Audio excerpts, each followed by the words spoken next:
নমস্কার। আজকের ভিডিওর শিরোনাম to break the system, be the system. সিস্টেমকে ভাঙতে গেলে, ভাঙতে চাইলে নিজেই সিস্টেম হয়ে উঠুন। কি খটকা লাগলো না? সিস্টেমকে ভাঙতে চাইছেন, আবার আপনাকে সিস্টেম হওয়ার পরামর্শ দেওয়া হচ্ছে বা সিস্টেমের অঙ্গীভূত হতে বলা হচ্ছে। এটা কীরকম যেন কথা হয়ে গেল না? মানে হেয়ালি হয়ে গেল একটা, যাকে বলা হয় রিডল। রিডল বলা হয় ইংরেজিতে শব্দ ভাণ্ডার অনুযায়ী। তো ইটস রিয়েলি পাজলিং। কিন্তু গভীরে গেলে এই পর্যবেক্ষণ যেটা আমি রাখছি এই ভিডিওতে অনেক বেশি করে স্পষ্ট হবে এবং আপনাদের মধ্যে জমতে থাকা জমাট বাঁধা দ্বিধা দ্বন্দ্বের অবসান হবে। কারো কারো আবার ওই যে শ্যাম রাখি না কুল রাখি অবস্থা যেটা দাঁড়িয়েছে বর্তমানে, সে তাদের ক্ষেত্রেও একটা সমস্যার সমাধান বা মুশকিল আসান হতে পারে বলে মনে করছে। হ্যাঁ, to break the system, be the system. আসুন কিছু প্রশ্ন দিয়ে শুরু করে। অনেক সহযোদ্ধা পাঠক যারা ভাবাচ্ছেন মানুষকে, আমার বন্ধু তালিকায় আছেন, আমার সহযোদ্ধা হিসেবে আছেন, পাঠক হিসেবে আছেন। কেউ কেউ রিসার্চ করছেন, কেউ কেউ চাকরি বাকরি খুঁজছেন, প্রস্তুতি নিচ্ছেন।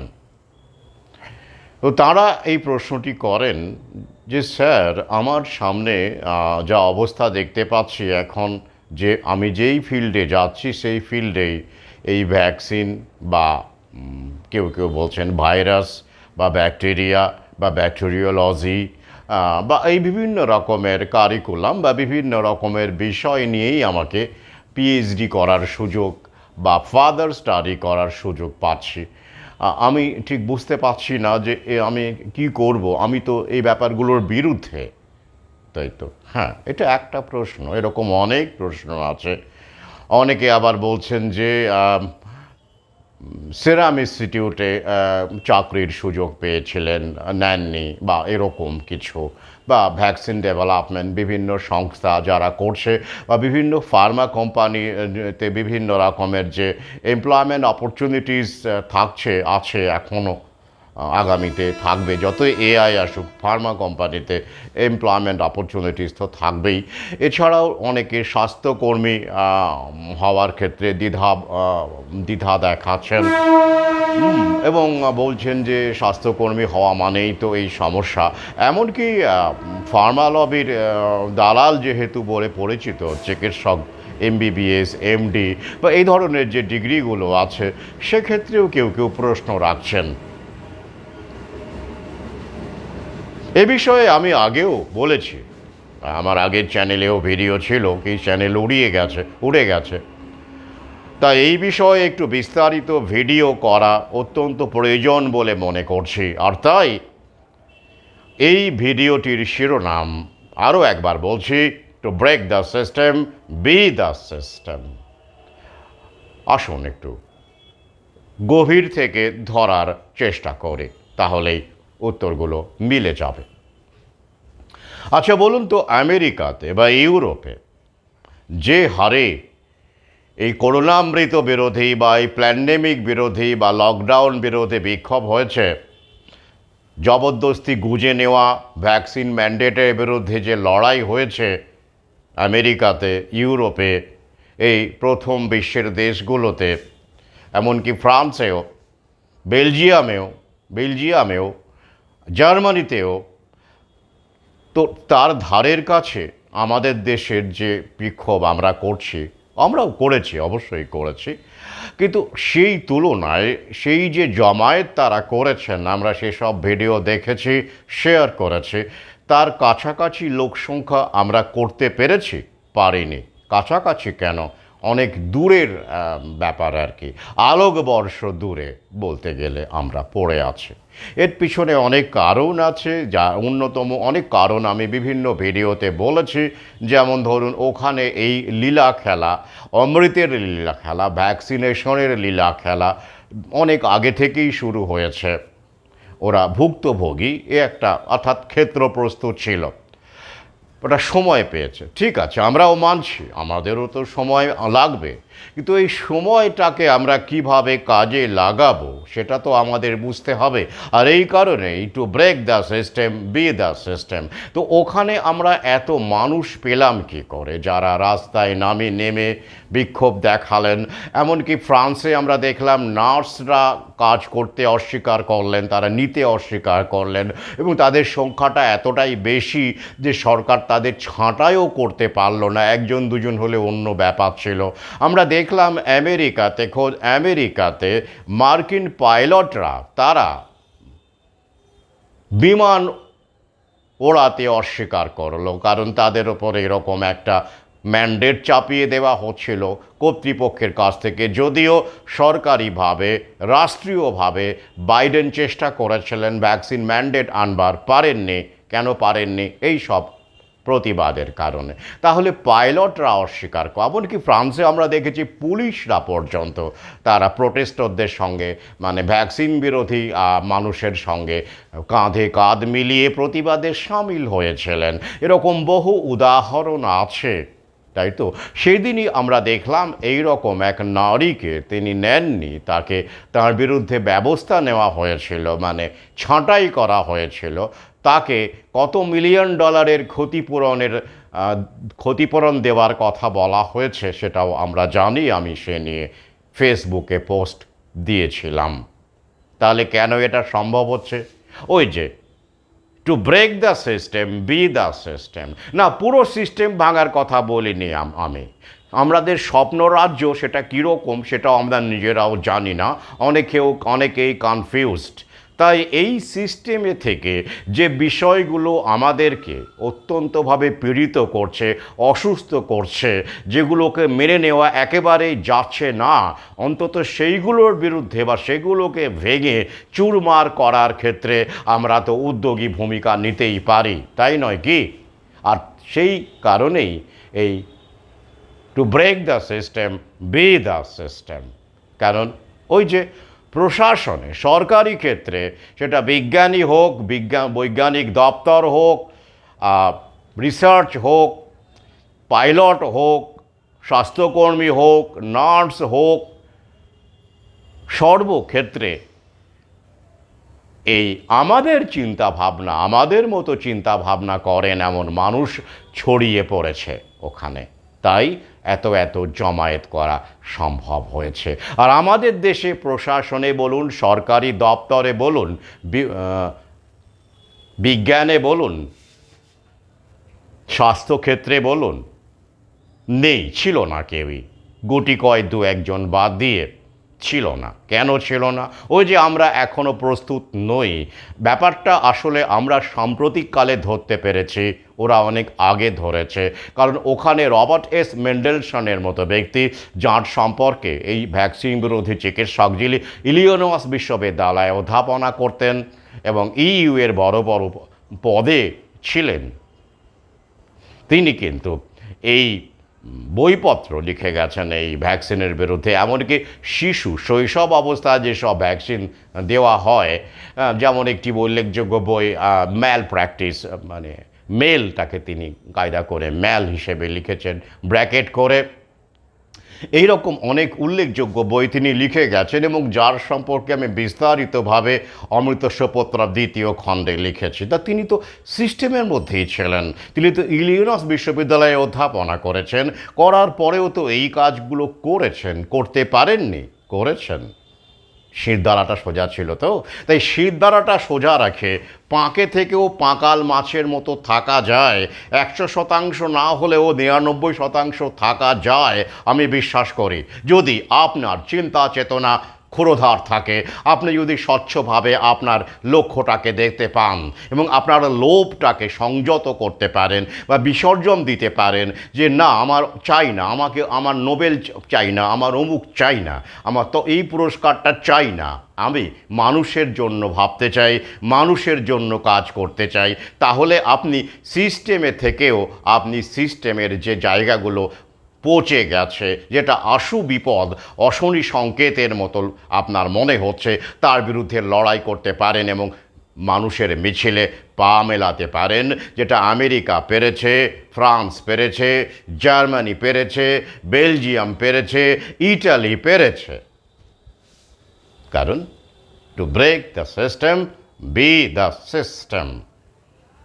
এরকম অনেক উদাহরণ আমি দিতে পারি, অনেক গল্প, মানুষের কথা, অনেক উল্লেখযোগ্য ব্যক্তিত্বের কথা বলতে পারি। আজকে কয়েকজনের কথা বলবো, বললে তো ভিডিও দীর্ঘ হয়ে যাবে। প্রথমে আমি আমার কথায় অধমের কথা দিয়েই শুরু করি।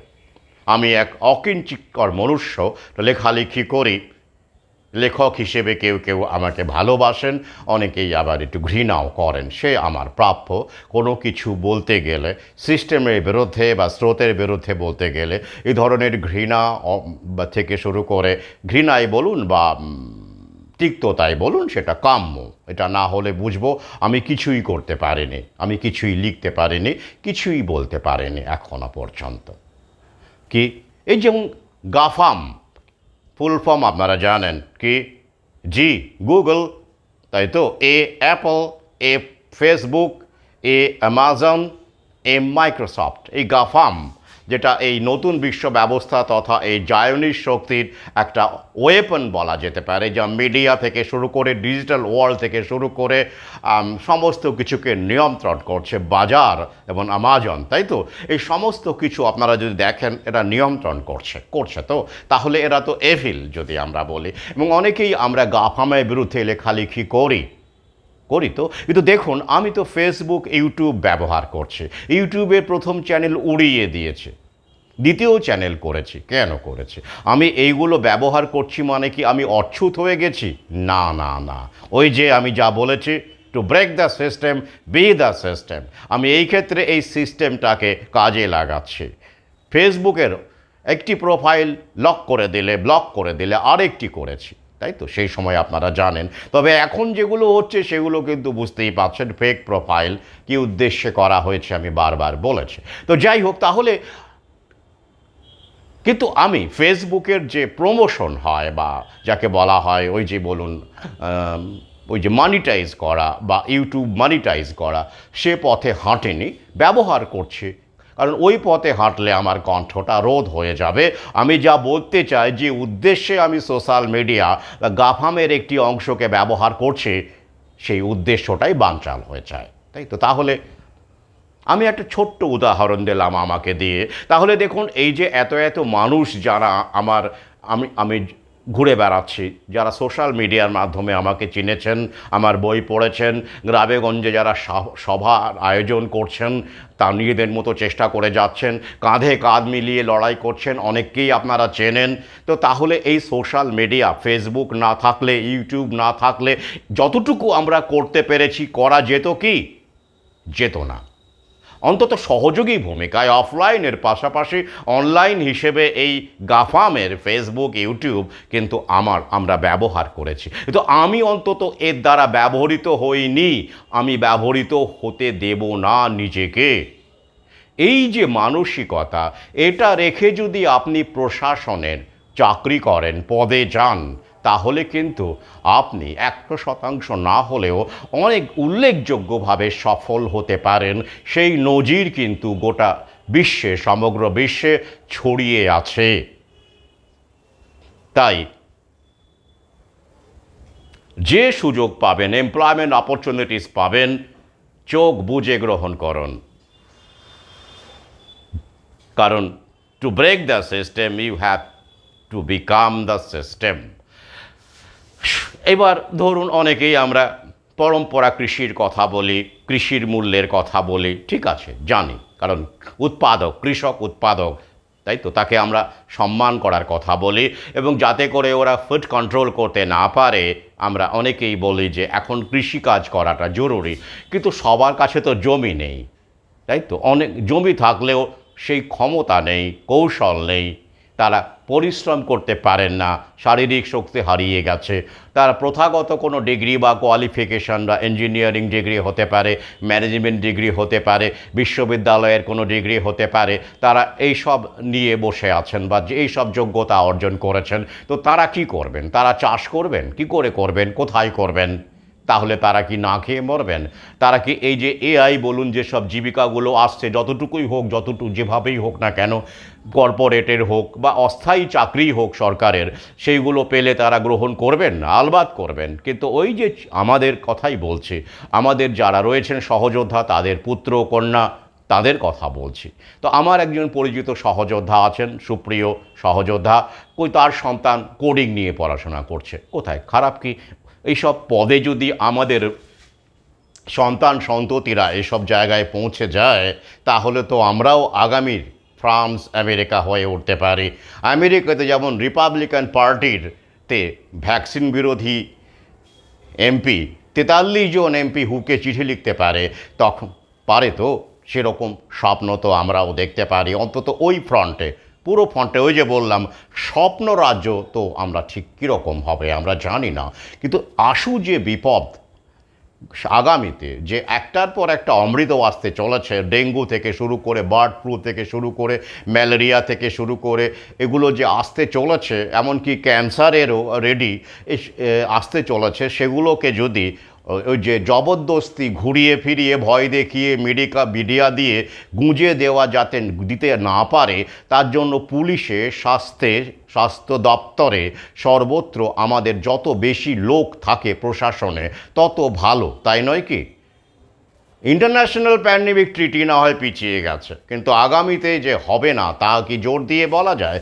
এছাড়াও আমাদের মতো তৃতীয় বিশ্বের দেশে রাজনৈতিক নেতাদের শির দ্বারা নেই, তারা লোভী, তাদেরকে সহজেই বশ করা যায় পুরস্কারের লোভ দেখিয়ে, নোবেল হোক আর মিলিয়ন বিলিয়ন হোক না কেন, দেওয়া লোক দেখিয়ে অনেক কিছু করানো যায়। সেক্ষেত্রে 2017 যে হেলথ বিল আছে, যে ভয়ানক স্বাস্থ্য বিল, যা নিয়ে আমার এই চ্যানেলেই ভিন্ন ভিডিও রয়েছে, সেটাকেও যদি ওরা লাগু করে, মানে আইনে পরিণত করে, তাহলে সেটা ইন্টারন্যাশনাল প্যান্ডেমিক ট্রিটির চাইতে কোনো অংশে কম কিছু হবে না, তাই তো?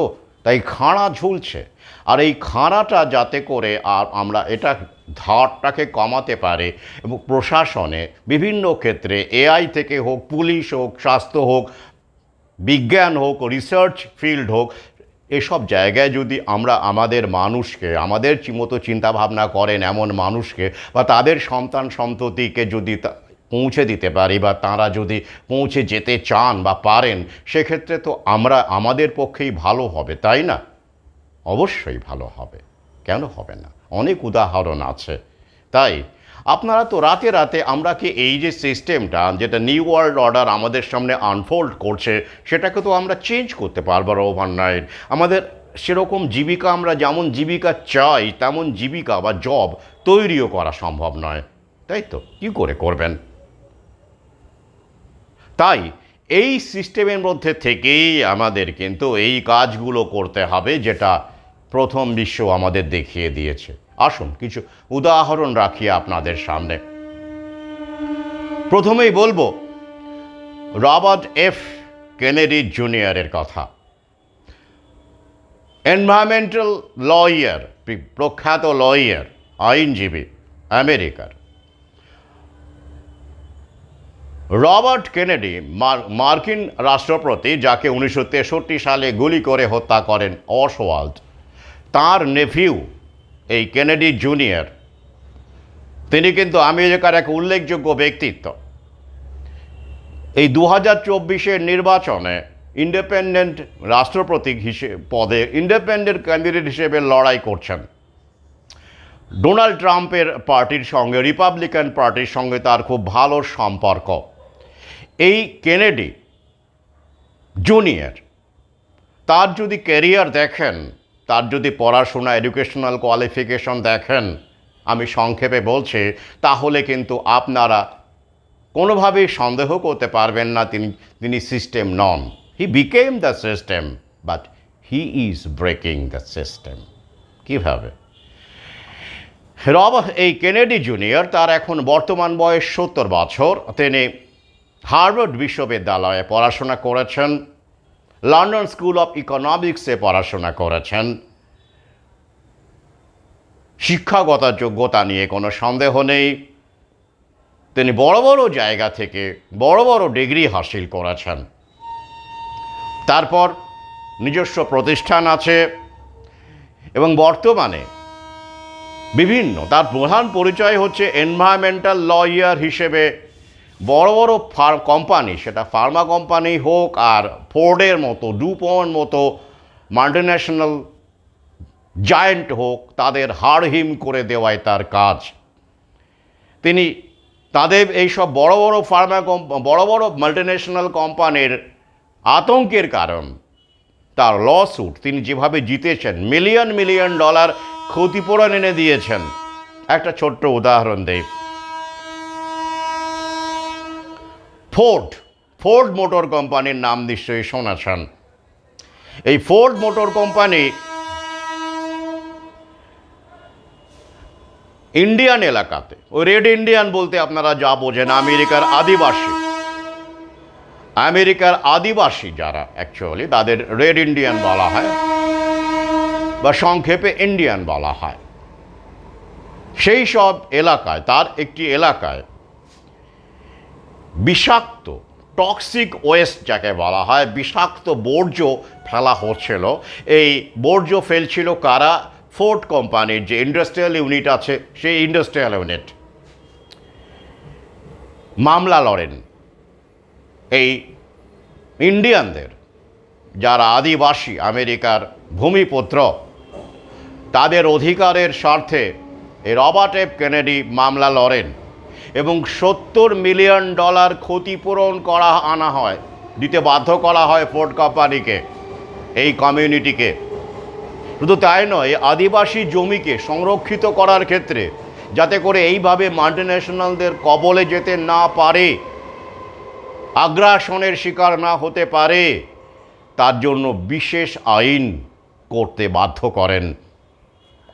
করেন এই এনভায়রনমেন্টাল লয়ার। রাষ্ট্রকে বাধ্য করেন, সরকারকে বাধ্য করেন।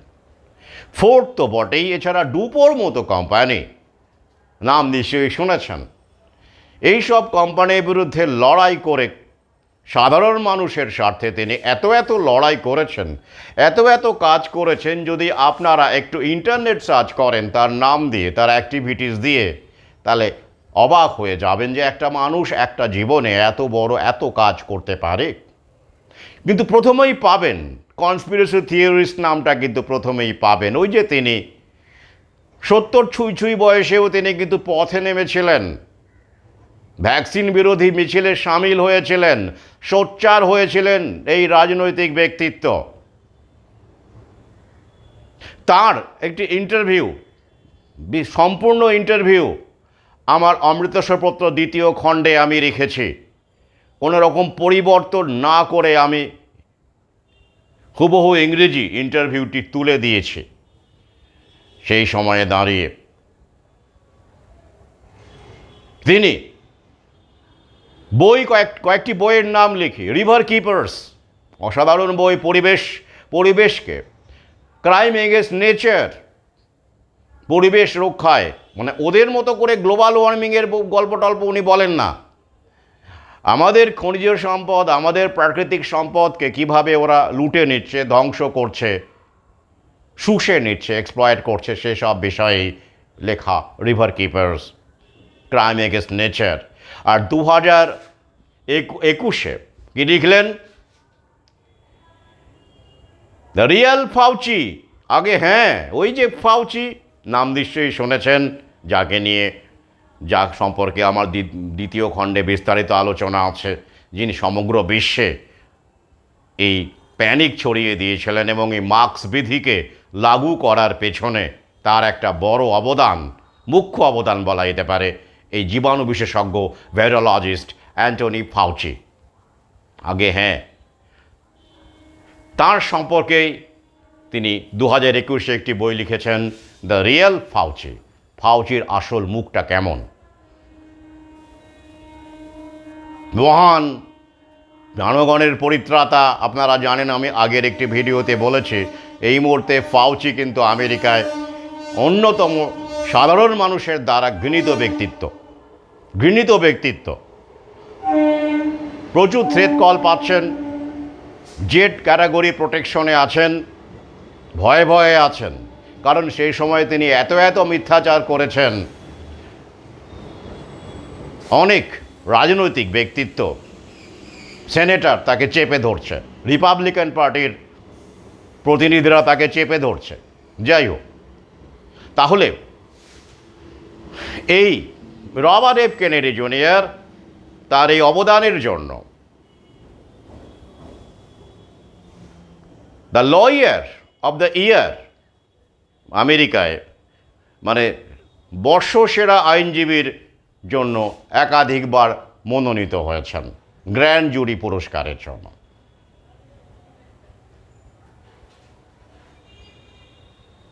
হ্যাঁ,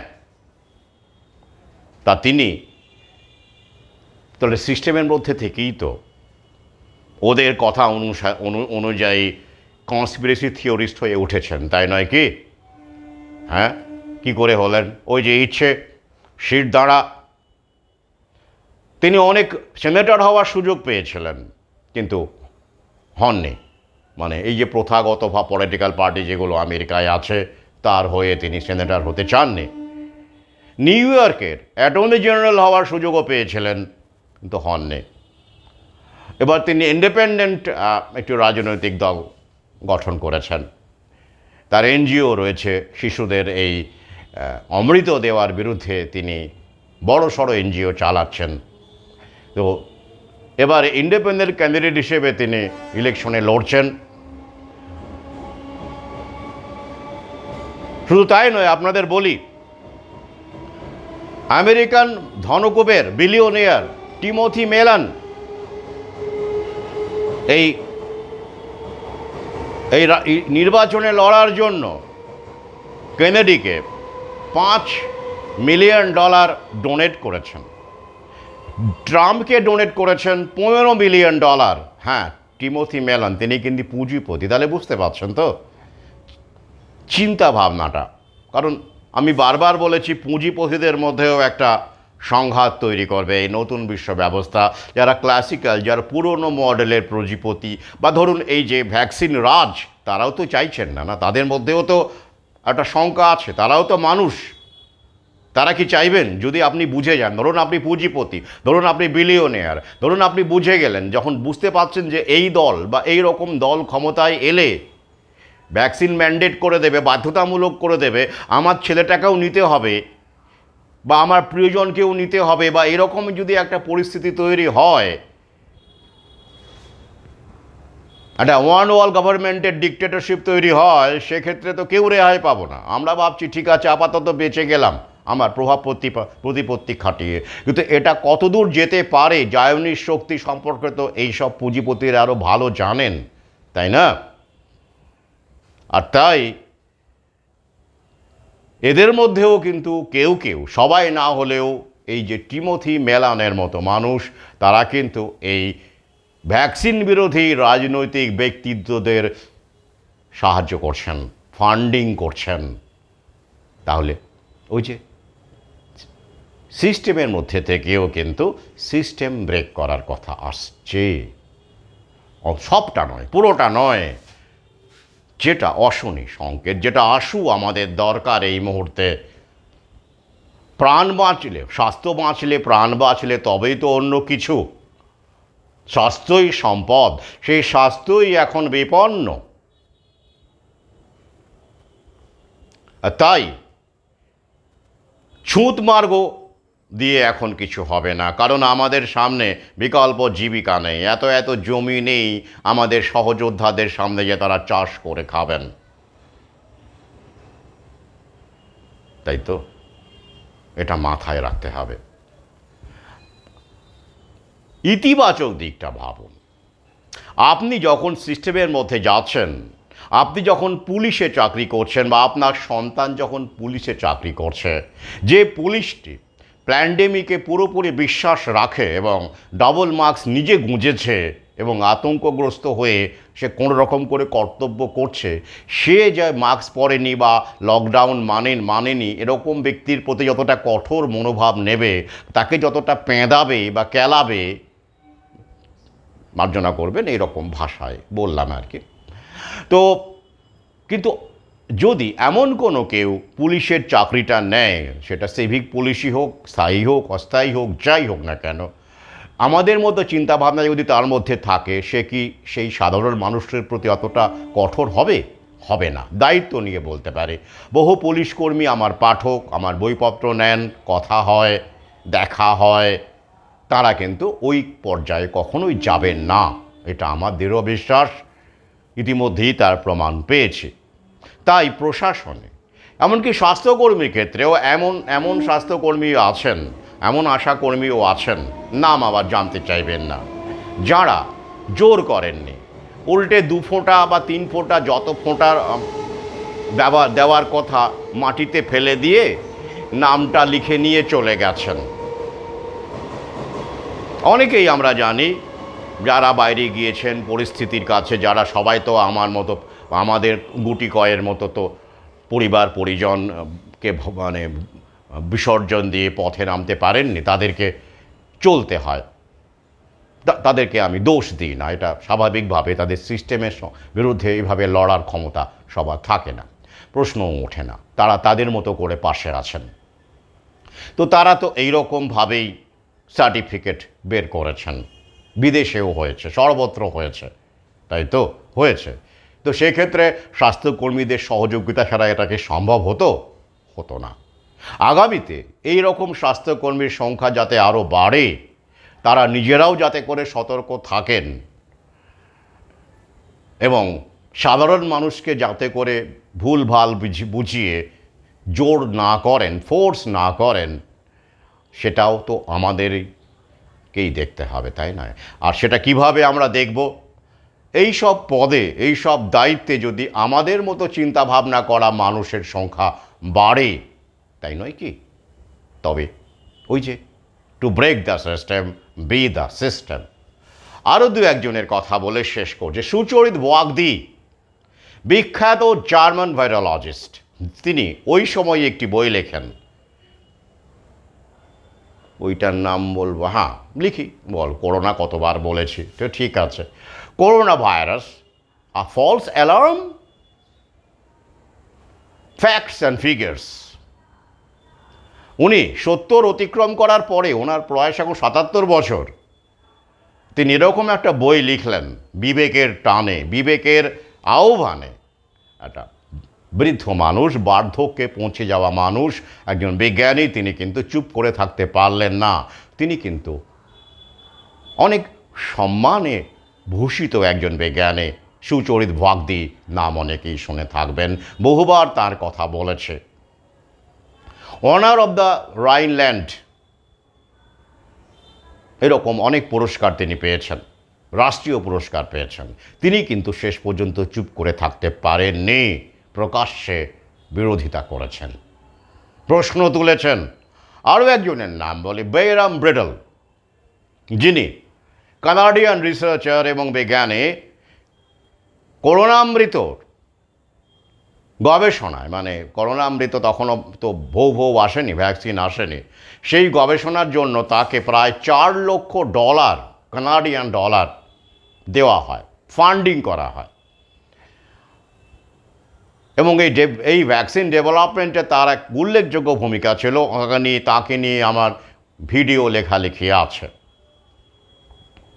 তো তিনিই তো প্রথম, পরবর্তীকালে যখন বুঝতে পারলেন, উপলব্ধি করলেন যে এটাতে তো ব্যাপারটা গোলমেলে মনে হচ্ছে, এবং তিনি কিন্তু প্রথম মুখ খুললেন এবং তিনি প্রথম কাঁটা প্রোটিনের কথা বা স্পাইক প্রোটিনের কথা তিনিই কিন্তু জগৎবাসীকে জানালেন, যে কিভাবে স্পাইক প্রোটিন মানুষের গুরুত্বপূর্ণ অঙ্গ প্রত্যঙ্গগুলোর মধ্যে ছড়িয়ে পড়ছে, ভাইটাল অর্গানসগুলোর মধ্যে ছড়িয়ে পড়ছে এবং কী রকমের ক্ষতি করছে, সাধিত করছে, সে তো আমরা চোখের সামনেই দেখতে পাচ্ছি। তা তিনিও তো সিস্টেমের মতোই ছিলেন, বিজ্ঞানী। এরকম আরও আছে, কজনের নাম বলবো। ডোজারাস কাহিল, বিখ্যাত জীবাণু বিজ্ঞানী, তার কথা বারবার বলেছে। এমনকি রবার্ট ম্যালনের মতো, যিনি এমআরএনএ অমৃত এমআরএনএ ভ্যাকসিনের পায়োনিয়ার্স বলা হয়, ওয়ান অফ দ্য পায়োনিয়ার্স বলা হয়, তিনি পর্যন্ত শেষ চুপ করে থাকতে পারেননি। তিনিও কিন্তু প্রতিবাদ করেছেন, যদিও পরের দিকে করেছেন, কিন্তু করেছেন তো। Better late than never. তাহলে আমি কয়েকজনের নাম বললাম, এরকম ইউরোপ আমেরিকায় বহু মানুষ ছড়িয়ে আছেন যারা সিস্টেমের মধ্যে থেকে নিজেদেরকে প্রতিষ্ঠিত করার পরেও তারা কিন্তু মানুষের পাশে থেকেছেন, চেষ্টা করেছেন। কেউ 100% পেরেছেন, হয়তো কাছাকাছি, কেউ হয়তো 50% পেরেছেন। তাতে কি হলো, পেরেছেন তো। আর এই পারাটাই জরুরি। আমাদের সামনে এটাই একটা বড় সুযোগ। তাই এরকমভাবে না ভেবে ভাবুন, আপনি যে পদে যাচ্ছেন, আপনি যে ভ্যাকসিন ডেভেলপমেন্টের সুযোগ পাচ্ছেন, ধরুন কোনো রিসার্চ করতে পাচ্ছেন, সেই ক্ষেত্রে আপনি সেটা দেখুন, জানুন, পড়ুন, এবং আপনার একটা প্রতিষ্ঠা তৈরি হবে। পরবর্তীতে সেটাকে ব্যবহার করুন। মিডিয়াতে বলুন বা সোশ্যাল মিডিয়াতে বলুন, অফলাইনে বলুন, অনলাইনে বলুন। আরও কত উদাহরণ চাই। মাগুফুলি, জন মাগুফুলি, তিনি তো রসায়নের ডক্টরেট ছিলেন। মাগুফুলি প্রথাগত শিক্ষায়, তিনি তো সিস্টেমই তাকে ডক্টরেট বানিয়েছিল। তা তিনি কি করলেন? প্রতিবাদ করলেন, শীর্ষে উঠেও প্রতিবাদ করলেন। মাস্ক বিধি লাগু করেননি, লকডাউন করেননি, ভৌ বা ভ্যাকসিনের বিরোধিতা করেছেন। তিনি বলেছেন আমার লাগবে না, তানজানিয়ায় ভ্যাকসিনের দরকার নেই। তিনি ছাগল পেঁপের আরটিপিসিআর টেস্ট করে দেখিয়ে দিয়েছেন যে এটা আসলে কতটা ভাঁওতাবাজি। ছাগলও পজিটিভ হচ্ছে, পেঁপেও পজিটিভ হচ্ছে, তাই তো। টপ মোস্ট পোস্টে, এমনকি ব্রাজিলের রাষ্ট্রপতি বলসোনারো, যিনি কিন্তু লকডাউন করতে চাননি, শেষের দিকে করলেও সেভাবে লাগু করেননি, মাস্ক বিধির বিরুদ্ধে সরব ছিলেন। হ্যাঁ, তার বিনিময়ে তাকে পদ হারাতে হলো, লুলাকে ক্ষমতায় আনা হলো ব্রাজিলের পরবর্তী রাষ্ট্রপতি হিসেবে। তিনি নিশ্চিতভাবে জেতার কথা ছিল, কিন্তু তাকে জায়নের শক্তি, বুঝতেই পাচ্ছেন, তাকে আর চাননি তারা। জায়নের শক্তি চায়নি ক্ষমতায়। তাতে কি হলো? তিনি তো যতদিন রাষ্ট্রপতি ছিলেন তিনি তো কাজ করে গেলেন, অনেক মানুষের জীবিকা বাঁচালেন, অনেক মানুষের স্বাস্থ্য বাঁচালেন, তাই না? এটাও তো একটা বড় কাজ। পদ আঁকড়ে, তবে হ্যাঁ, ওই যে বললাম, লোভ, পাঁকে থেকে পাকাল মাছের মতো থাকুন আপনি। হ্যাঁ, সেরকম হলে আপনাকে হয়তো ছেড়ে দিতে হবে। তাতে করে কি আপনি না খেয়ে মরবেন? ওই রকম প্রতিষ্ঠা পাওয়ার পরে যদি আপনি চাকরিটা ছেড়েও দেন চাপের কাছে, মাথা নত না করে, আপনার পুত্র পরিবার কি না খেয়ে মরবে? না। সমস্যাটা কী হয় বলুন তো? লোভ। আরও চাই, আরও চাই, আরও চাই, আরও চাই। এই চায়ের শেষ সীমানাটা আমরা কখনো খুঁজে পাই না।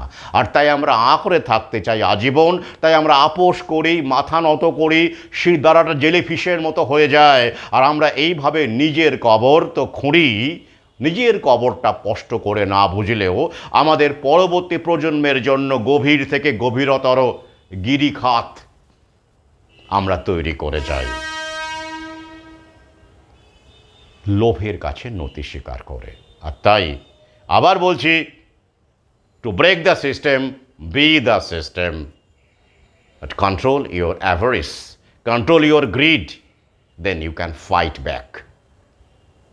আজ এই পর্যন্তই। শুভরাত্রি।